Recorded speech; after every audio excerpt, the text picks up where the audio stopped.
Topic दिया गया है जिस पर मैं आपसे बात करूंगा, रूबरू करूंगा, वो है psycho emotional economic growth today. सबसे पहले हम इस टॉपिक पर जाने से पहले हम अपनी धरोहर और अपनी जड़ को पहचानने की कोशिश करेंगे। हम सबसे पहले कहाँ से आते हैं, हमारी उत्पत्ति कहाँ से हुई है। बहुत कोई आदिवासी भाई बहन यहाँ पर बैठे हुए हैं। ये क्वेश्चन हम सबको अपने आप से पूछने की जरूरत है आज, और इसे जानने की जरूरत है। तब कहीं जाकर हम अपना साइकोलॉजिकल, इमोशनल और इकोनॉमिक ग्रोथ को पहचान पाएंगे।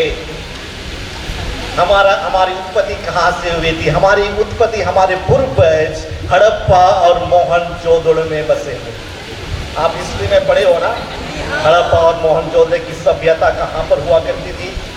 वहीं पर हमारे ये पूर्वज व्यवस्थित थे और उनके रहन सहन की व्यवस्था परिपूर्ण थी। एक सभ्यता जो थी वो आनंददायक सभ्यता थी।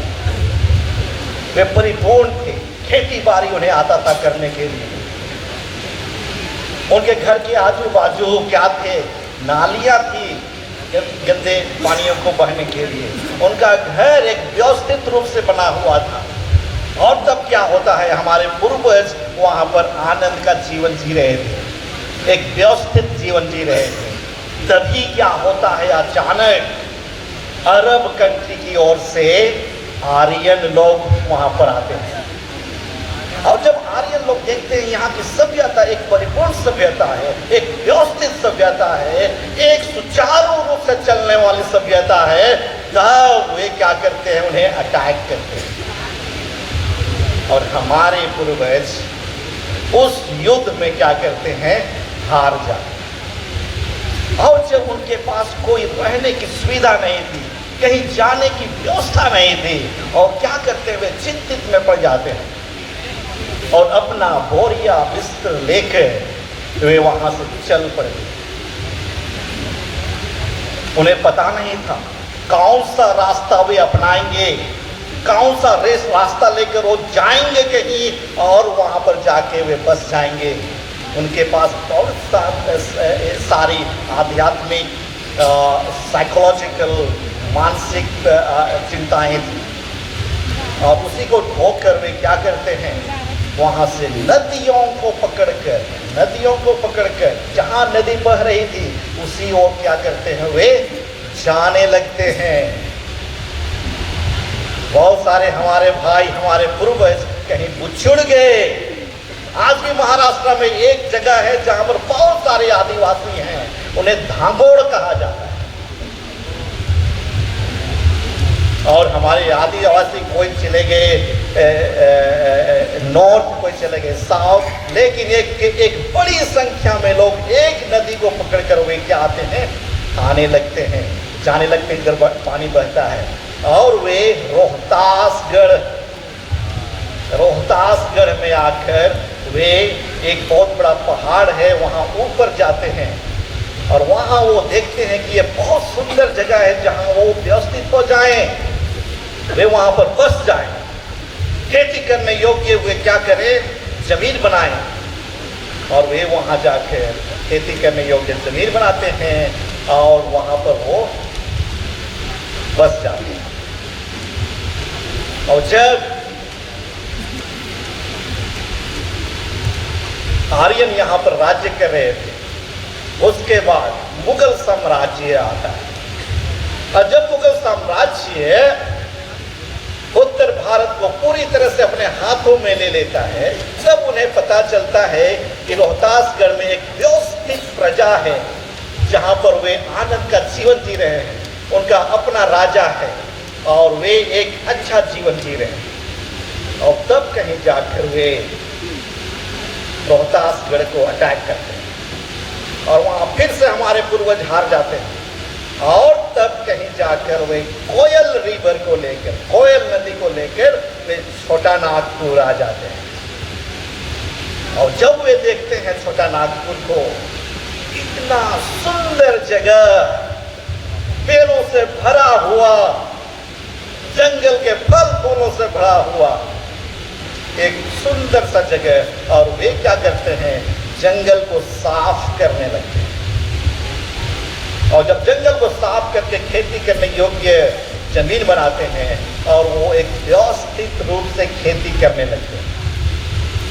हमारे पूर्वज बहुत मेहनती हुआ करते थे, बहुत मेहनत किया करते थे। और कहीं जब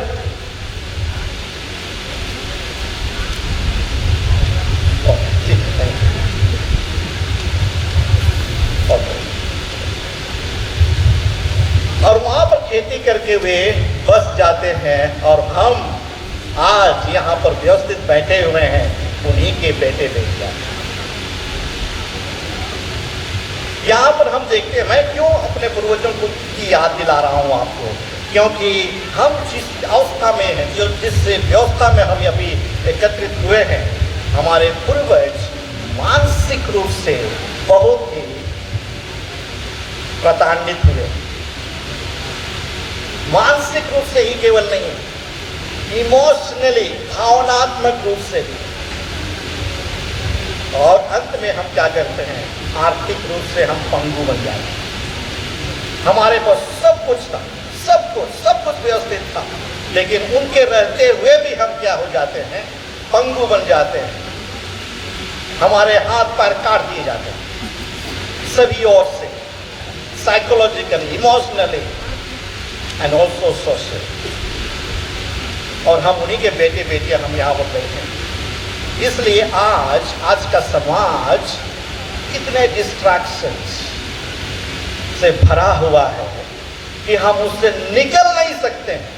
निकलना चाहेंगे भी तो हम निकल नहीं सकते। हमें फिर से खींच के वे उसी डिस्ट्रैक्शन में ले आते हैं। इसलिए मेरे युवा दोस्तों, आज हमें जानने की जरूरत है हमारी मानसिकता को, हमारी भावनात्मक फीलिंग्स को।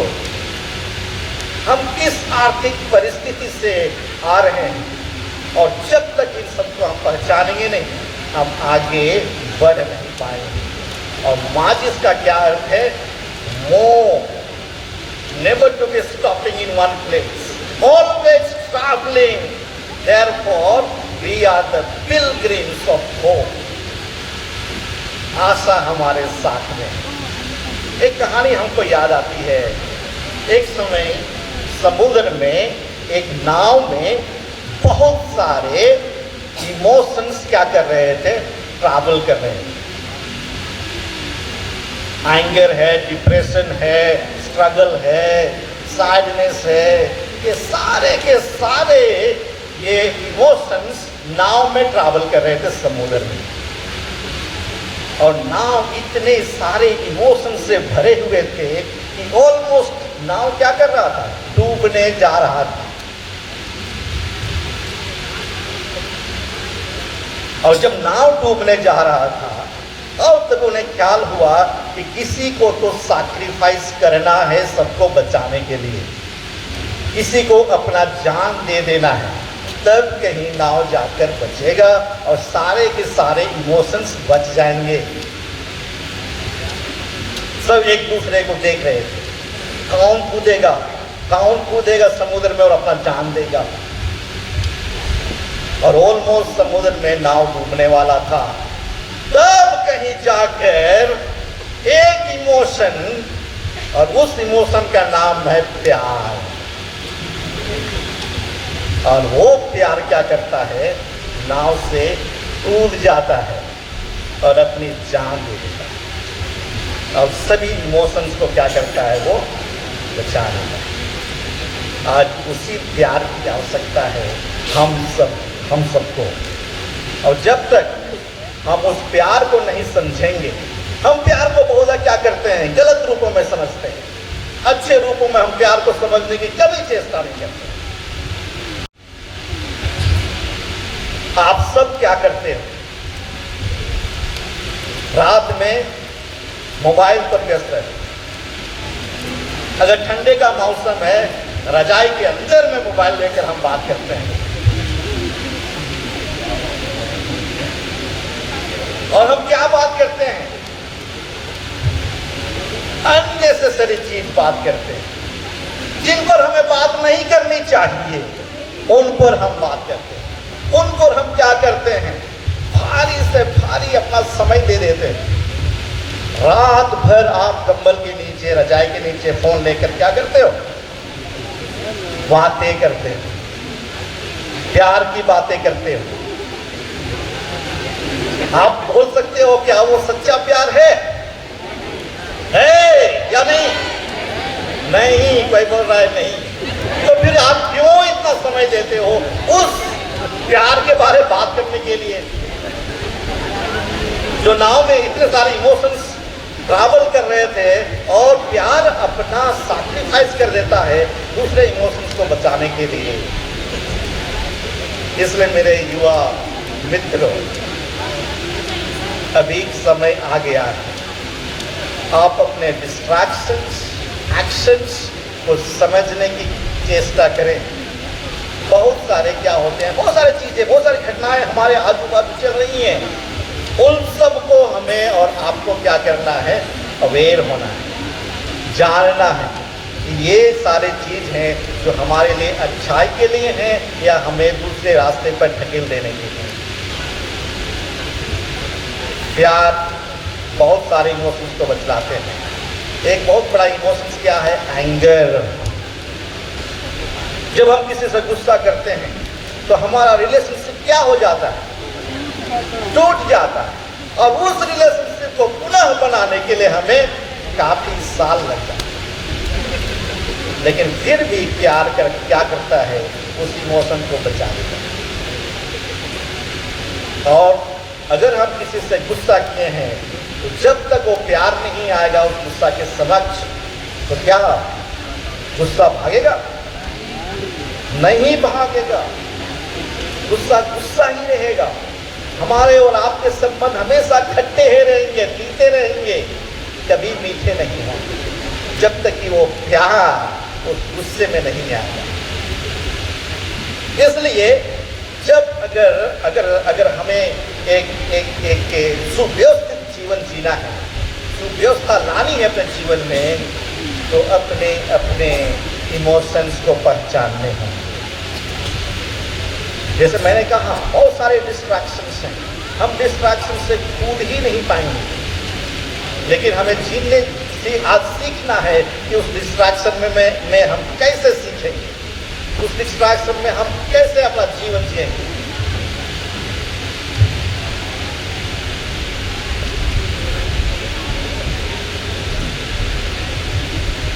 इसके लिए हमें क्या करना है?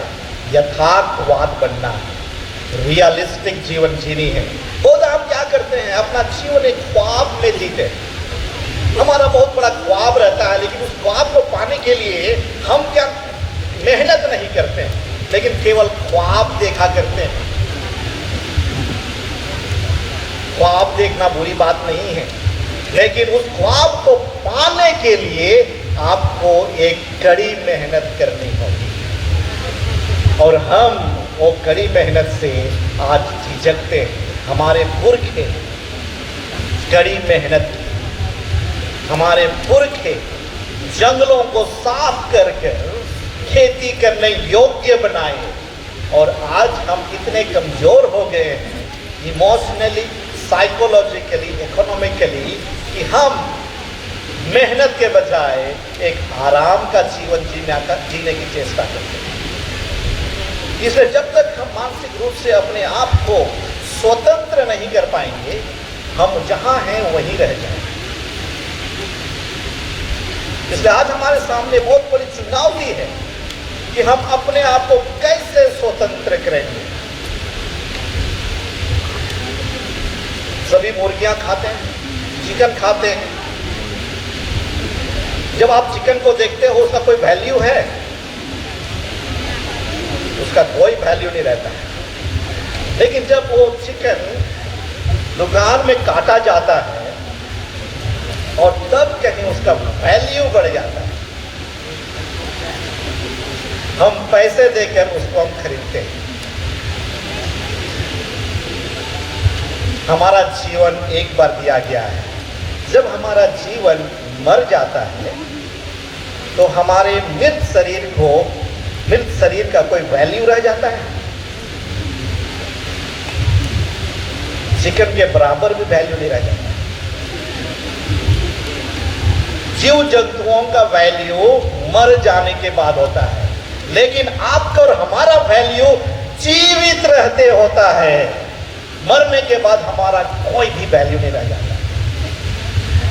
इसलिए भगवान ने हमें एक जीवन दिया है और उस जीवन को हमें सुचारू रूप से जीने की जरूरत है आज।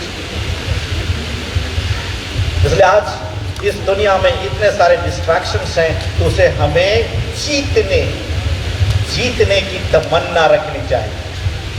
जो जीतेगा इन चुनौतियों को, वही आगे बढ़ेगा और आप सब जीत सकते हैं।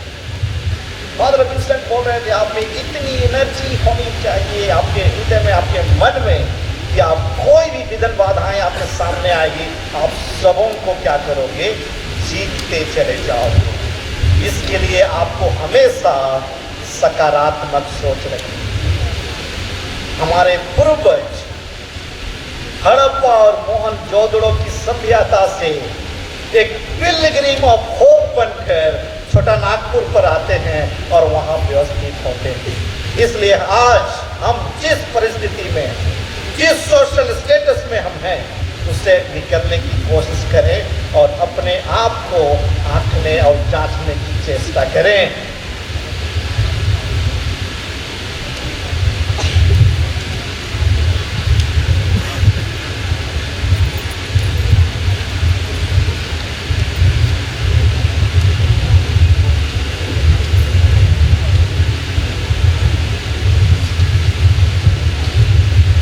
आज हम अपना संबंध व्हाट्सएप में रखते हैं, सोशल मीडिया से रखते हैं, और ना जाने बहुत सारे ये ट्विटर्स हैं और बहुत सारे सोशल मीडिया से हम कनेक्शन रखते हैं।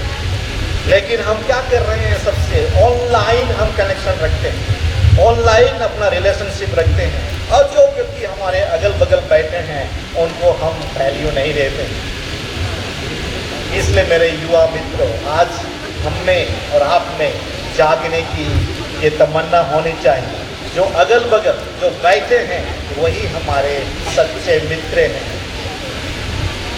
इसलिए उस मित्रता को पहचानने के लिए आपको एक दूसरे से संबंध बनाने की जरूरत है, एक दूसरे को जानने की जरूरत है। अपने परिवार वालों से समय बिताइए, उनसे उठिए, बैठिए, बात करिए। अगर कोई समस्याएं परिवार में हैं तो उनके साथ आप मिलकर परिवार की समस्याओं को क्या करिए? हल करने की कोशिश करिए। और जब तक हम अपने आप को नहीं बदलेंगे, और जितने भी हमारे पास जो इमोशंस हैं, साइकोलॉजिकल डिफिकल्टी हैं, उनको अगर हम गांठ बांधकर अपने हृदय में रखेंगे तो हम नहीं निकल पाएंगे। इसलिए चेंज की जरूरत है, अपने में परिवर्तन लाने की जरूरत है। और अगर हम उस परिवर्तन को अपने जीवन में झांक कर देखने की कोशिश करेंगे तो सच में हम एक साधारण नहीं, असाधारण जीवन को अपने जीवन में लाकर एक सुचारू रूप से अपना जीवन परिवर्तन करके हम एक स्वस्थ जीवन की ओर हम आगे बढ़ सकते। इसलिए आज जिस परिस्थिति में हम बढ़ रहे हैं, आगे बढ़ रहे हैं, ये परिस्थिति जो है विघ्न बाधाओं से भरा हुआ है। इसलिए अपने मन को देखने और जांचने की जरूरत है। अपने हृदय को खोलकर उसमें एंटर करिए और उसमें जंप कर देखिए कि हमारे हृदय में क्या है। थॉमस मर्टन एक अमेरिकन प्रायर है, वो अपने पुस्तक में बोलते हैं, if you die your emotions, negative emotions, all the weaknesses and shortcomings, then certainly the new things will emerge in your life. यदि आप अपने shortcomings, weaknesses को मर जाते हैं तब आप में एक क्या होता है, नयापन आता है। सभी पेड़ क्या कर रहे हैं, अपने पत्ते झाड़ रहे हैं, तब कहीं जाकर नई चीजें आ रही हैं। इसलिए आज हमें अपने पुराने व्यस्त जीवन को झाड़ने की जरूरत है, निकालने की जरूरत है, जिससे हमें क्या होगा, एक नयापन आएगा और उस नएपन को लेकर हम अपने जीवन में आगे बढ़ सकते हैं। इसलिए हमारे पास बहुत सारी चुनौतियां हैं, लेकिन उन चुनौतियों से हमें डरने की आवश्यकता नहीं है, लेकिन उन्हें हमें अपने जीवन में लेकर उनसे उभरने की आवश्यकता है, तब कभी हम जीत को हासिल कर पाएंगे।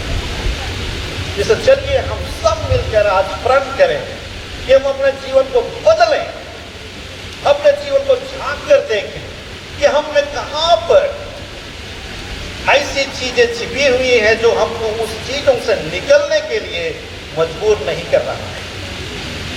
हम उससे निकलें और अपने जीवन को एक नए रूप से देखें, और सटली ईश्वर हमें मदद करेंगे और उनका प्यार जो है वो हमें सुचारू रास्ता दिखलाने की कोशिश करेंगे। अंत में आप सबों को बहुत बहुत धन्यवाद और शुभकामनाएं, और अपने जीवन में कभी मत डरिए, हमेशा उस डर को जीतने की कोशिश करिए। Emotionally never to be immature और नेवर टू बी कमजोर। हमारी यही प्रार्थना है और यही हमारी शुभकामनाएं हैं।